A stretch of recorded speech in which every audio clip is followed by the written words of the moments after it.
Creating a box plot in Desmos is actually very easy. First, you want to enter your data as a list. So remember, a list is a capital letter equal bracket, and then you enter your data values separated by commas. Here, I'm just copying and pasting mine in, and they don't have to be in order.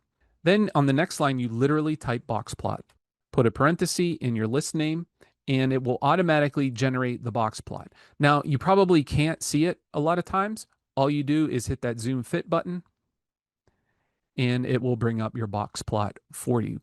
Now there's a couple options you have here. You can check or uncheck the box to show the outlier.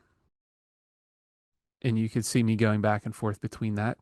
The offset is how high above the x-axis the box plot will be. So if I put 4, it's going to move it up 4 units. And the height, that's how thick the boxes are going to be. So if I change that to 2, it's going to be 2 units thick on the y-axis. This doesn't have any bearing on the summary statistics for your box plot. It's just how you visually see it.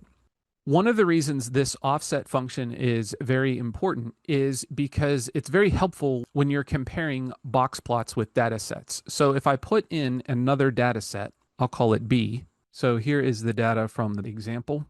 If I create the box plot, notice that the box plot lands right on top of the other one. This is where the offset comes in handy. If I change that to 4, it moves the box plot up. So now I can compare those two box plots.